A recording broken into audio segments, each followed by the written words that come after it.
Hey guys, welcome to Relatable. Happy Wednesday. I hope everyone has had a good week so far. Today we are going to talk about some news on the abortion front and how the demand for abortion is unfortunately increasing thanks to the powerful abortion lobby and the chaos of the pandemic, and how we should be looking about that as Christians. I am going to give us a little bit of a refresher on the abortion argument and how we should be arguing against it from a biblical, logical, scientific perspective. I am also going to tell you about the latest Democratic relief bill, as well as HR 666. Did I say it? 6666, which is also known as the Trace Act, which has to do with isolation measures and contact tracing and a lot of different things that have to do with our privacy. So we are going to get into all of that today. First, I want to tell you guys about Expressvpn, which I have talked to you about before. I use Expressvpn. It protects my computer and it protects my phone against hackers, protects all my information on all of our devices to make sure that our privacy is protected. If you are at home right now and you are probably on your devices more than ever, this becomes really, really important. Expressvpn makes sure that your internet service provider can't see what sites you visit. So instead, your internet connection is rerouted through Expressvpn secure servers. Each Expressvpn server has an IP address that is shared among thousands of users. So that means that everything that you do is anonymized and can't be traced back to you, which is really good news. So you can use the internet with confidence without being worried about who is seeing what you're doing from your computer, your tablet, or your smartphone. Expressvpn has you covered on every device. Simply tap one button and you are protected. Expressvpn is the fastest and most trusted VPN on the market. So protect your online activity today with the VPN that I trust to secure my privacy. Visit my special link at expressvpn.com/Allie and you can get an extra 3 months free on a 1-year package. That is expressvpn.com/Allie, expressvpn.com/Allie to learn more. Okay, first, let's talk about some of the things that are going on in the abortion industry. We've talked about abortion a lot on this podcast, but we haven't really talked about it that much recently. Obviously, it's not because I don't care about it or I don't think it's important, but there's just been a lot going on. And as I was doing some research actually for a speech that I did a couple days ago for a pro-life organization, I did it virtually, I realized that there is a lot going on in this sphere that I think is important to pay attention to right now. If you are newer to the podcast and you want some thorough explanations on what abortion is and why it is wrong in every sense of the word, we are going to talk about that today. But there are also lots of other episodes to choose from. Some of them are episode 71, episode 127, episode 141, and episode 187. Those are just a few. We have looked at what abortion is medically, scientifically, the moral and philosophical questions surrounding abortion, the legal questions, and most importantly, the theological questions surrounding abortion. And we, like I said, are going to talk about some of those things today. If you've heard me talk about this 1,000 times, don't worry. We even have a new angle at which we are going to go at this subject. And my goal is always to help you think more critically about this topic and to be able to bolster your own views. Or if you're pro-choice, I do have pro-choice people that listen to this podcast. Maybe this episode will challenge you a little bit. And if you've got any feedback or critiques or questions, as always, feel free to ask them to me.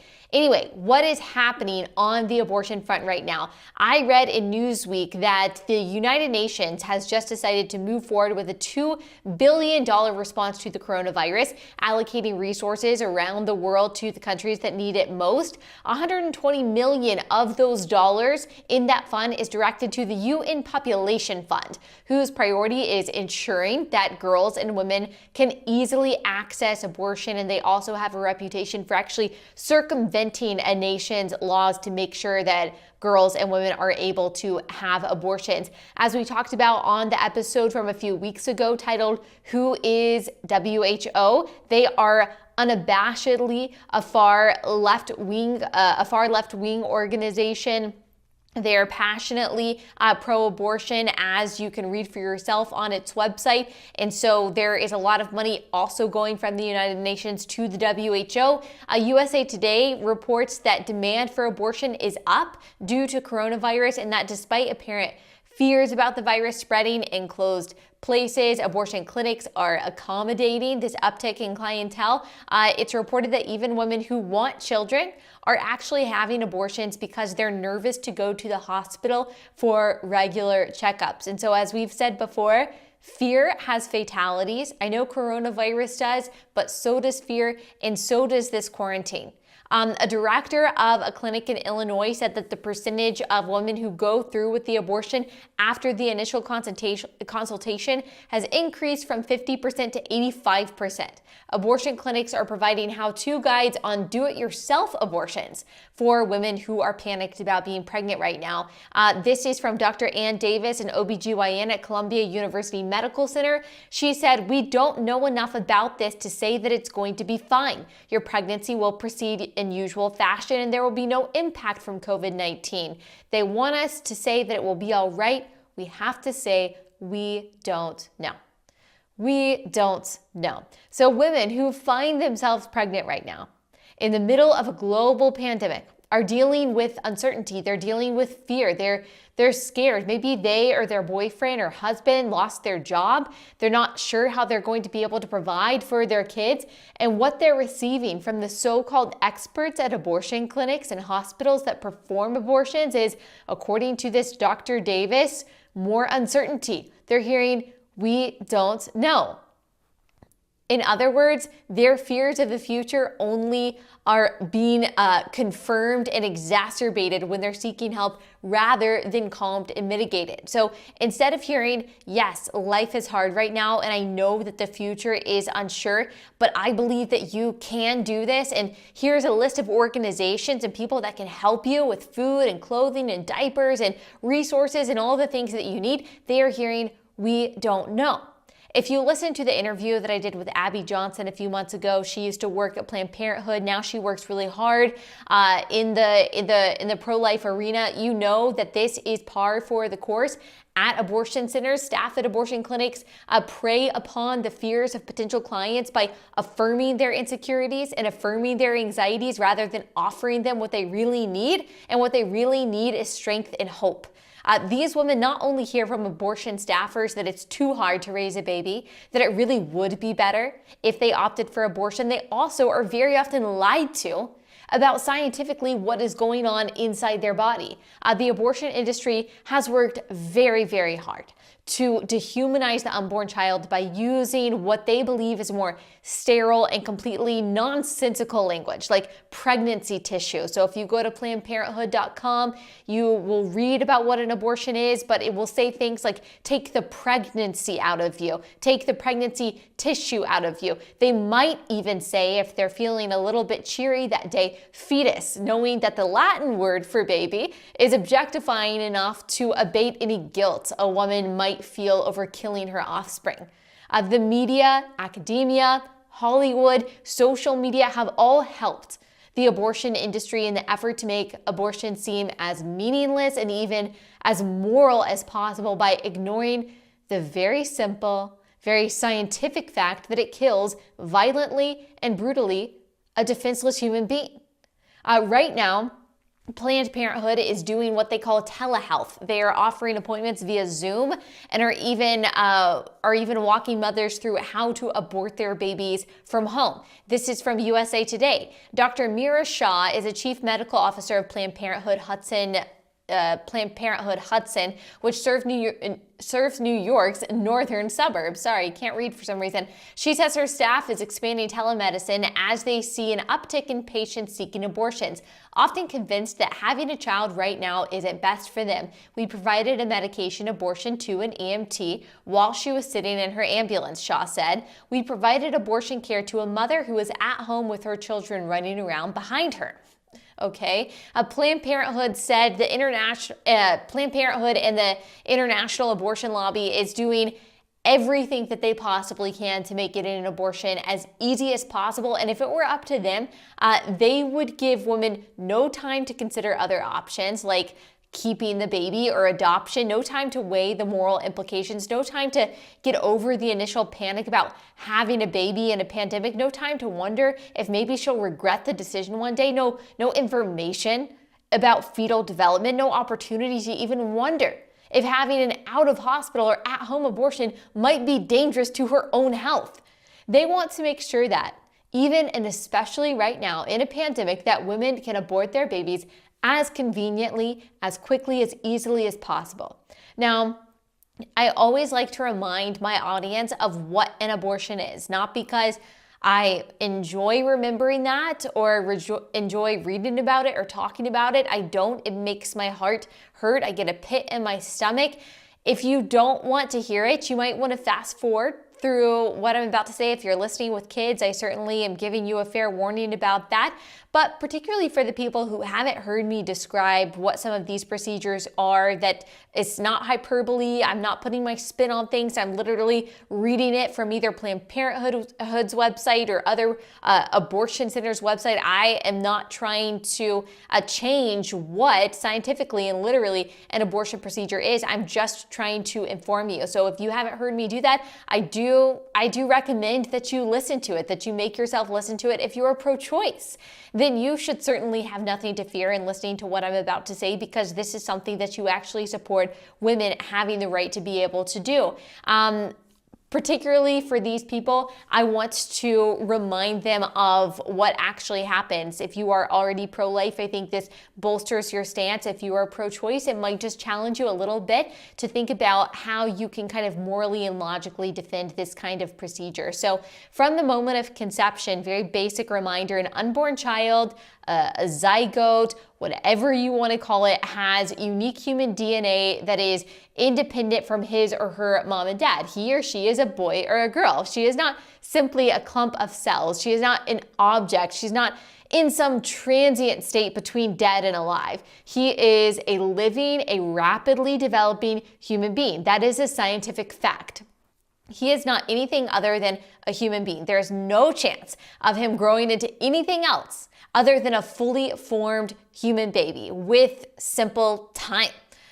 Every single person you see walking around on Earth was once a rapidly developing embryo that at first did not resemble a human, but nevertheless possessed the telltale signs of humanity, which is human DNA. Abortion kills a human. Again, a scientific fact that is not controversial, that is not able to be argued with, that is a scientific fact. Early on in pregnancy, it's usually done by medication, so a medical abortion, or done by taking a pill, which actually poisons the tiny developing human being to death. Later on in the pregnancy, later in the first trimester and into the second trimester, they suck the baby out of a woman's uterus with a tube. In later weeks, when the baby's body parts are too big to fit through the tube, the baby is dismembered with forceps, taking the baby apart limb by limb out of the mother's uterus. Again, this was a living, moving human being with a beating heart and a brain, a nervous system, hands, feet, fingers, toes, often able to feel pain. The bigger the baby is, the harder he or she is to remove from the mother's uterus. So the skull is often crushed by the forceps so the abortionist can pull the head out of the vaginal canal. Some providers inject potassium chloride through the mother's abdomen into her uterus and into the baby's heart to send the baby into cardiac arrest before he or she is extracted from the womb with the forceps, or in an induction abortion, which is very rare in the United States, but still accounts for about 2% of abortions, which is about 20,000 abortions per year, where the baby is killed by a forced heart attack with potassium chloride and then delivered already dead. There is a book that was written in the 1970s by a female psychiatrist and Holocaust survivor who observed a New York City abortion center, and the book is called Necessity and Sorrow. She is pro-abortion, or was pro-abortion. She's no longer alive, and she believed that abortion is necessary. But unlike abortion activists today, she was very honest about what abortion is. She writes this in her book: I look inside the bucket in front of me. I'm just warning you, this is graphic. I look inside the bucket in front of me. There's a small naked person in there floating in bloody liquid, plainly the tragic victim of a drowning accident. But then perhaps this was no accident, because the body is purple with bruises. Oh yes, I am no stranger here. I have seen brains spilled on sidewalks and crushed forever with one blow. Who says you can't go home again? A death factory is the same anywhere. So she is obviously comparing the abortion clinic at which she was attending, she was observing there, to what she saw in the Holocaust. Again, this is a person who is pro-choice, pro-abortion. She quotes an abortionist, Dr. Benjamin Kalish, who said this to her: when you put in the needle, theoretically, you go to the sac and you take out fluid and put in salt water. But there are times when you hit the fetus and you can feel the fetus wiggling at the end of that needle and moving around, which is an unpleasant thing. She quotes the director of nursing, a woman by the name of Maureen O'Neill. The 20-week ones are a challenge. I agree with the staff in one way, that they feel a little repulsed when you get a big fetus. It is very traumatic for the staff to pick this up and to put it in the container and say, okay, that's going to the incinerator. That is the reality of abortion to this day. Babies are put in buckets, and the ones who survive abortions are oftentimes left to die. Virginia Governor Ralph Northam said himself just a year and a half ago that babies who survive abortions will be set to the side and made comfortable while the doctor and mother decide what to do. The case of abortionist Kermit Gosnell was just taken before a jury a few years ago, 2013. The grand jury report of the case said this: this case is about a doctor who killed babies and endangered women. What we mean is that he regularly and illegally delivered live, viable babies in the 3rd trimester of pregnancy, and then murdered these newborns by severing their spinal cords with scissors, it states. The medical practice by which he carried out this business was a filthy fraud in which he overdosed his patients with dangerous drugs, spread venereal disease among them with infected instruments, perforated their wombs and bowels, and on at least 2 occasions caused their deaths. Only last year, more than 2,000 fetal remains were found in the home of an Indiana abortion doctor, Ulrich Klopfer. The reality of abortion is gruesome. It is grotesque. It is brutal and violent and painful and tragic, and it sears the collective conscience of our country. It is a moral travesty, and the only justification for it is either evil or ignorance. And after a certain amount of time, with all the information available on the subject, ignorance becomes evil. Even those who are without Christ, even those who don't know God, can still see the brutality and wickedness of abortion. The author that I told you about, of Necessity and Sorrow, did not believe in God. And yet she said that abortion in her book, which she believed was a necessary evil, caused a deep and profound anguish in her heart. That's how she described it. Because all humans are made in God's image, He has given us all a natural and basic understanding of what evil looks like and feels like, even if people choose it anyway. It becomes easier to choose evil when you convince yourself that evil isn't evil and that it's good. That's what Planned Parenthood has done. That's what feminism as a whole has done. It's done an excellent job at creating a positive PR campaign for abortion, changing the terminology so that words like empowered, justice, equality, freedom, and choice are used to describe a procedure that can most accurately be described as murder. There is also this very weird New Age idea that I have seen floating about online, and I even heard it once in a documentary about abortion. It's this idea that our babies choose us from the other side, and when we miscarry or abort them, they're simply going back to the other side. So like no harm, no foul. This is this weird, mystical, superstitious, New Age idea that I've seen floating around on social media. So the idea is that the real person is a soul, and the body is just a sort of meaningless outer shell, a vessel, which means as it pertains to an unborn baby, that abortion in this mentality doesn't actually kill, and a miscarriage isn't actually death, but just a passage of the real person, a soul, back into the other world, where they will wait until they have the opportunity to, quote, choose a parent again. People really, truly believe this, and it might sound nice, but it is obviously nonetheless mythical. We see this idea as well in other conversations that don't have to do with abortion, that the real self, the real you, is on the inside, and your body is just kind of this arbitrary vessel. And we see it in the culture of self-love and self-help, which is greatly influenced by the New Age, that your real you deep down is good and pure and authentic. And if you dig deep enough through self-discovery and self-love, you will find it and unleash it and be fulfilled. This is the idea, by the way, behind the Enneagram. This is also the thinking behind the normalization of things like gender fluidity and transgenderism. Who you are on the inside is who you really are, and your body should just be dictated by the real you inside.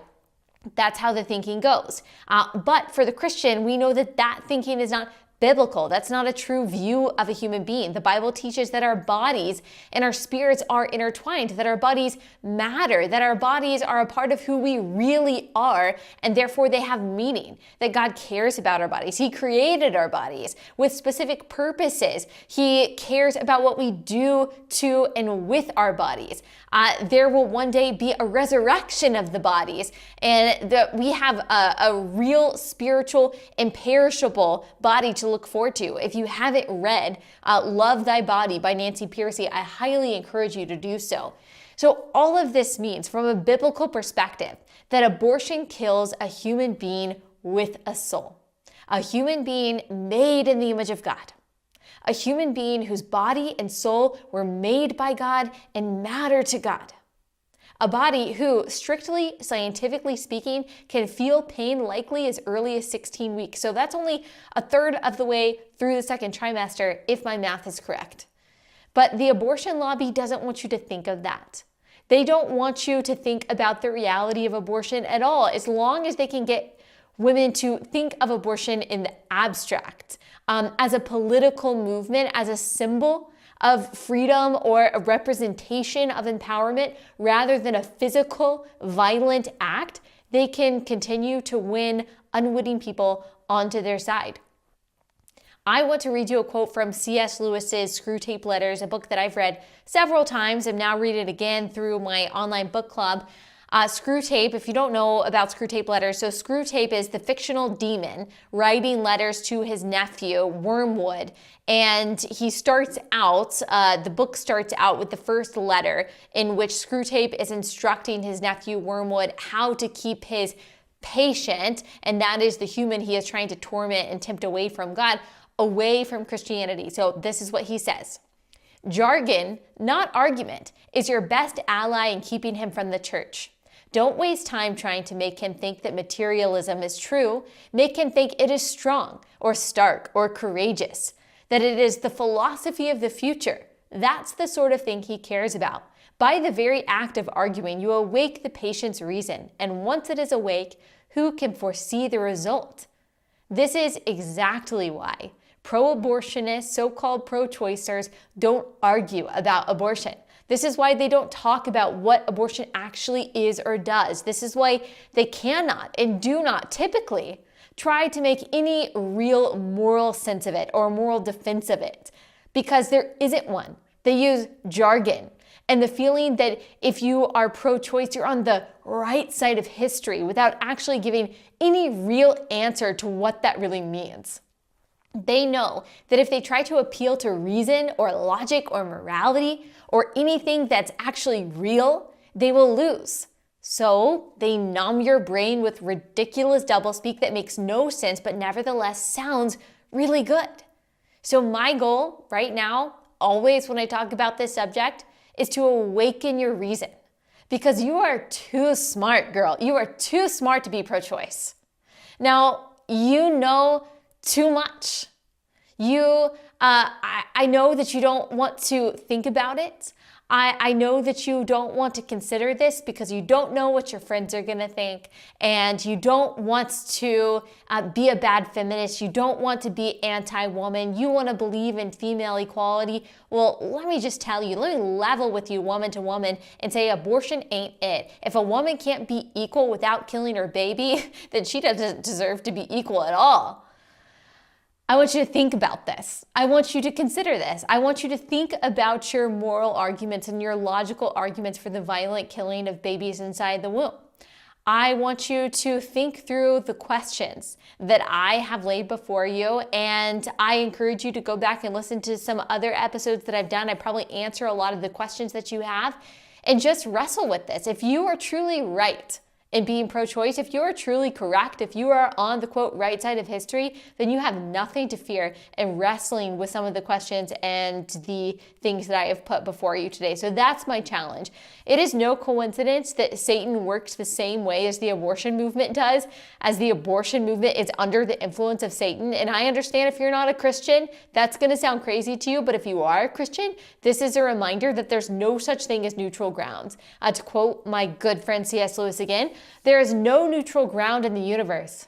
Every square inch, every split second is claimed by God and counterclaimed by Satan. Let that reality sink in to every word that you speak, every thought that you conjure, and every step that you take, that there is no neutral ground. I do want to say as well that while the abortion industry, abortion news is always bleak, there are good things happening in the pro-life front. The Supreme Court is set to rule on an abortion related to a case, it's set to rule on an abortion-related case, June Medical Services versus Rousseau. This is about a 2014 Louisiana law that requires doctors who perform abortions to have admitting privileges to a local hospital. Abortion advocates are really angry about this. They think that, as is the case in New York and other states, that not only should doctors not be required to have admitting privileges into a hospital, but also that non-doctors should be allowed to perform abortions.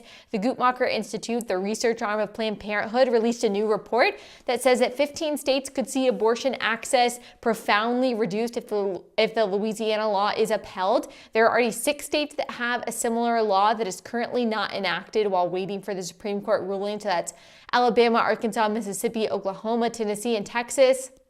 CBS News says this: admitting privilege laws have historically been tied to clinic closures. When an admitting privilege law in Texas was in effect from November 2013 to June 2016, the number of clinics in the state nearly halved, dropping from 22 from 41. So that obviously, I'm not going to pretend that I'm not celebrating that. Of course, that might not be the main goal of this law, but it is a happy outcome. It is a happy consequence of all of that. Of course, we want fewer abortion clinics and we want fewer abortions. And so we're hoping that this goes in the favor, that the decision goes in the favor of the Louisiana law, considering that we have pretty much a conservative majority right now on the Supreme Court. It's looking pretty good. So that's hopeful and possibly good news. There's also a report from Heartbeat International's Abortion Pill Rescue Network that says that women calling their hotline for an abortion pill reversal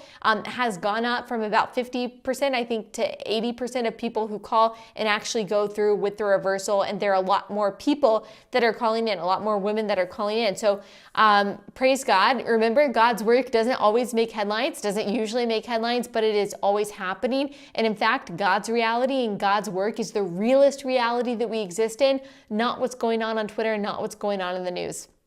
Okay, I want to talk to you guys about this Trace bill, this HR 6666, but first I'm going to tell you about another sponsor, and this is a new sponsor. So we're all looking for ways to save money, especially right now. When is the last time that you looked at how much you're spending every month or your car insurance? It was probably recently, because you've probably been trying to budget for the past few months and make sure that you know where all of your money is going, or maybe your homeowner's insurance. So now's the time to check out Gabby and see about getting a lower rate for the exact same coverage that you already have. So Gabby takes the pain out of shopping for insurance by giving you an apples to apples comparison of your current coverage with 40 of the top insurance providers like Progressive, Nationwide, Travelers. So you just link your current insurance account, and in about 2 minutes, you'll be able to see quotes for the exact same coverage that you currently have. Gabby customers save $825 per year on average. That's a significant chunk of change. Like, that makes a big difference for a lot of families. And if they cannot find you savings, they will let you know so you can relax knowing you have the best rate out there. Like, it really is a win-win. And they will never sell your information, so you don't have to worry about spam or robocalls or invasions of privacy or anything like that. It is totally free. That's the best part, to check your rate, and there's no obligation. So just take 2 minutes, maybe even less than that right now or maybe after you finish listening to this episode, to see how much you can save on your car and homeowners insurance. Go to Gabby.com/relatable. That is Gabby.com/relatable to check to see if you are getting the best rates on the insurance you have now. Okay, let's talk about HR 6666, also known as the TRACE Act, a bill in the House of Representatives introduced by Democrats. It has to do with testing for coronavirus and contact tracing. A lot of you have asked me to talk about this. There is kind of limited information on it if you just Google it, so I'll tell you what I know. The text of the bill says this is its purpose: to authorize the Secretary of Health and Human Services to award grants to eligible entities to conduct diagnostic testing for COVID-19 and related activities such as contact tracing through mobile health units and as necessary at individuals' residences and for other purposes. So the bill gives money to applicants who are medical centers, nonprofits, and the like to basically do testing, outreach, and contact tracing. So to set up either a mobile testing unit in your area and or do door-to-door outreach. I guess it doesn't say specifics, but I guess asking you, like, if you want to be tested for coronavirus and if you test positive, asking whom you've been around, tracing those contacts, tell them they've been exposed and probably test them, and so on, and the network just grows. The first problem that you read of this, so the concern that a lot of people have is, of course, about privacy. And the first problem that you read in the first line is for other purposes. So what does that mean, for other purposes? Let's read that again. To authorize the Secretary of Health and Human Services to award grants to eligible entities to conduct diagnostic testing for COVID-19 and related activities such as contact tracing through mobile health units and as necessary at individuals' residences and for other purposes. I'm even confused just about like the syntax there, but we don't know what for other purposes is. So diagnostic testing for other purposes, setting up these mobile health units for other purposes. I don't really know what that means, and the bill doesn't tell us. So for what other purposes are people going to be traced or to have these people paid by the government showing up at our houses? The bill says that they can do the testing and contact tracing at mobile medical units, or it says as necessary, testing individuals and providing individuals with services related to testing and quarantine at their residences. There's, again, a lot of vagueness here. Like, we don't know what, quote, providing individuals with services related to testing and quarantine at their residences means. That needs to be clarified. There's a lot going on right now that seems to be a violation of privacy that people are justifiably worried about. So I don't really trust that the caveat that they have in here, because they do have a little caveat, I don't really trust that this caveat that says that this bill can't supersede our privacy rights. It says that this bill doesn't supersede any of our federal privacy or confidentiality rights. I just don't trust that that means anything. It doesn't really feel like we have a whole lot of privacy rights right now, even though the Bill of Rights doesn't make an exception for a pandemic. Apparently, some governors think that it does. I understand the need for testing or the desire for testing, and theoretically, I could see the benefit of voluntary contact tracing, but, huge but here, I'm not sure how you do that without violating people's privacy. So the person who tests positive and then tells the person who tested them whom he's been around, and then what happens? He gives the person who tested him all the personal information about all their friends that they have been around. So like their name, their address, their phone number. How does this contact tracing work? And if that information is already out there and I just don't know, please tell me. I know that this has happened in South Korea, but it's not outlined in this bill. So these government paid entities will trace and monitor the contacts of infected individuals. So these government paid entities, according to this bill, will be authorized to trace and monitor the contacts of the person who tested positive for coronavirus. So the person who tests positive and then tells the person who tested him everyone he's been around and presumably all their personal information, these entities can then trace and monitor those people. So how? Through what means? How is this happening? Is there any consent involved in the tracing and monitoring of the people who have been in contact, probably unknowingly, with someone who has been infected with the coronavirus? And what does support the quarantine of such contacts means? How do you support quarantine? By making sure that people don't leave? Like how are you going to do that? How do you actually enforce that? This is where people are afraid, justifiably, of tyranny. And some people are afraid, and this is more of an implication, this isn't actually said in this bill, but some people are afraid that this means supporting quarantine means being taken out of their homes. I mean, that's happened in China, that's happened in places like South Korea. An official for the WHO suggested the same thing, that people who are sick be taken somewhere else with other sick people rather than remaining home with their families. People just aren't going to do that. And the government has no right to force people to do that. The bill does say nothing in this section, like I said, shall be construed to supersede any federal privacy or confidentiality requirement. Well, it just doesn't seem like that idea has been holding up very well recently. So there are a lot of questions with this bill that need to be answered. A lot of open-endedness. I would be wary of, again, conspiracies. I would be wary of hyperbole. I'd be wary of listening to every single thing that you hear. Just go read the text for yourself and you can try to decipher it. All of these bills are always in such stupid jargon and confusing language, but if you read it a few times and you break it down, you'll probably end up with a lot of the same questions that I do.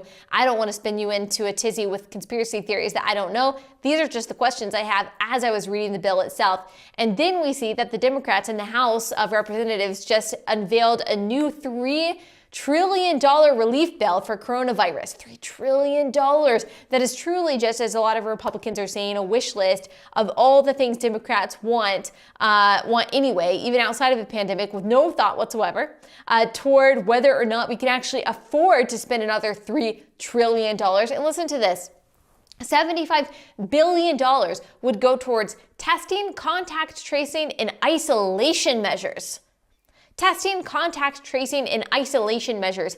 Again, and you're going to tell people, y'all are going to tell people that people don't have to be worried. People don't have to be worried about government overreach. People don't have to be worried about tyranny. We're already worried about tyranny. Like, we're already seeing a lot of the things that are happening in a lot of states with indefinite lockdowns, telling people that they can't go outside, they can't provide for their families, they can't even plant gardens in their own backyard. We're already worried about the tyranny. And then we see House Democrats trying to push this down the pipeline. $3 trillion, $75 billion towards testing, contact tracing, and isolation measures.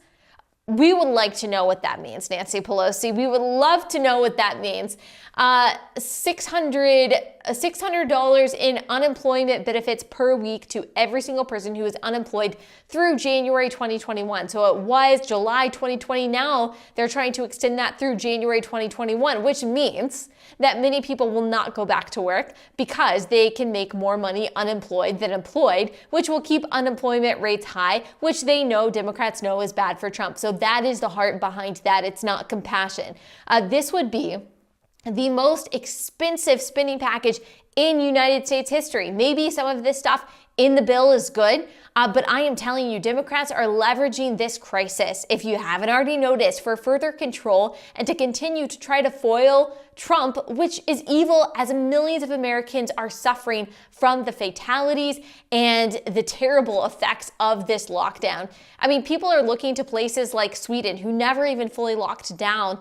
And yes, they've had their cases and they've had their deaths, but is it astronomically higher than the places who have locked down? And even if you look state by state, the states who have not locked down, are their numbers astronomically higher than the states who have locked down? No, they're actually lower than a lot of states. New York has been locked down for a long time and they continue to struggle, but you're not seeing the same kind of thing in California or Florida or even Georgia.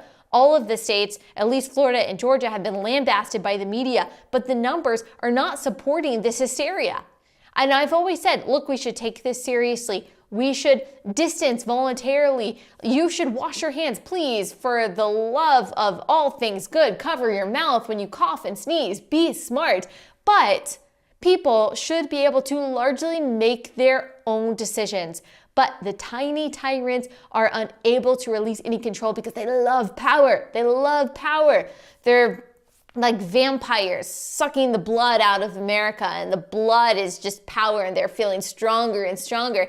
And the question is, here's the question for Christians, which I've been asked many times, which I'm not going to be able to get into fully today, but I'll either address it fully on Friday or Monday.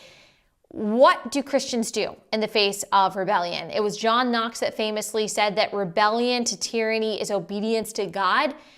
And the question is that true in light of Romans 13? Because there is contention around about that. There is a controversy surrounding that, and I will get into that fully, and we'll talk about what Christians do who should respect the institution of the government and should be respectful, and we should seek peace. But at what point and how do we push back against the tyranny that causes suffering and sorrow for millions of Americans and for generations to come?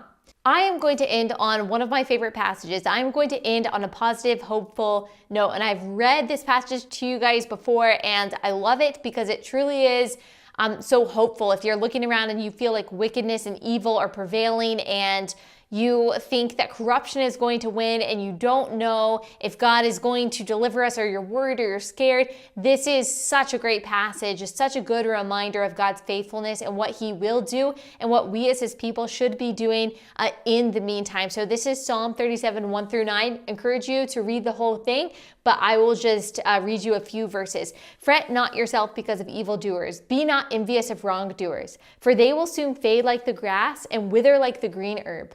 Trust in the Lord and do good. Dwell in the land and befriend faithfulness. Delight yourself in the Lord, and he will give you the desires of your heart.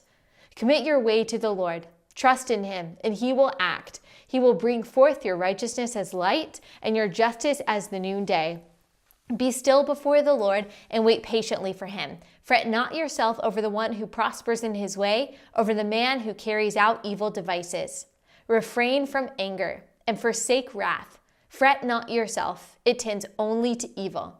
For the evildoers shall be cut off, but those who wait for the Lord shall inherit the land. And I could just keep going. It's one of my favorite chapters ever, but I encourage you to read it and to meditate on it and to remember that God truly is in control, and he is faithful, and he's not surprised or thrown back or taken aback by any of this, and we can trust him and continue to be obedient with him and even be joyful in the midst of this chaos and all of the uncertainty.